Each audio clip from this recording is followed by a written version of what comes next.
இசக்கி தன்னுடன் வாழ முடியாது என்று சொல்லிவிட்டதால் முத்துப்பாண்டி நைட் தூங்காமல் கவலையில் இருக்க, அப்போது பாக்கியம் என்னாச்சு என்று கேட்க உனக்கு தெரியாதா? இசக்கி ஏன் இப்படி பண்றா? அவ மேலே நான் எவ்வளோ பாசம் வச்சிருக்கேன் தெரியுமா என்று சொல்கிறான். இத கேட்ட பாக்கியம் என்னடா பாசம் வச்சிருக்க? ரத்னாவை தான் கல்யாணம் பண்ணிப்பேன்னு தாலிய வச்சுட்டு சுத்திக்கிட்டு இருந்த இசக்கியும் சிவபாலனும் லவ் பண்ணிட்டு இருந்தாங்க. நீ இசக்கி கழுத்துல தாலி கட்டியதும் சிவபாலன் அண்ணின்னு கூப்பிட்டா வச்சுட்ட. உன்னை ஒரு அம்மாவா என்னால திருத்த முடியல.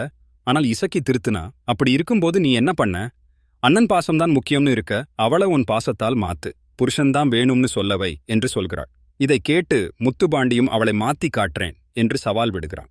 இதை தொடர்ந்து இன்றைக்கு நடக்கப் போவதை பார்க்கலாம்.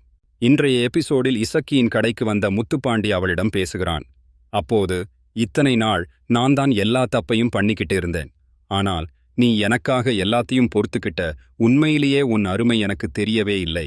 உன் அத்தை தான் எனக்கு எல்லாத்தையும் சொல்லி புரிய வச்சாங்க. இனிமேல் அதுபோல நடந்துக்க மாட்டேன் என்று சொல்லிக் கொண்டிருக்கிறான்.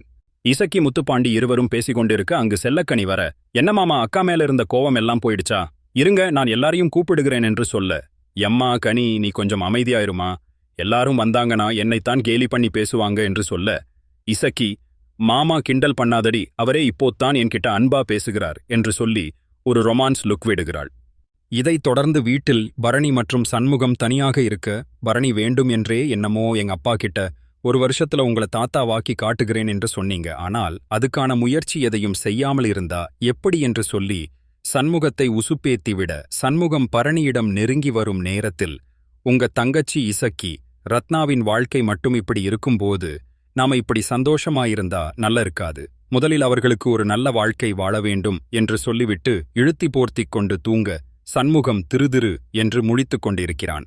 இப்படியான நிலையில் அடுத்து நடக்கப் போவது என்ன என்பது குறித்து அறிய அண்ணா சீரியலை உங்கள் ஜி தமிழ் தொலைக்காட்சியில் காணத் தவறாதீர்கள்.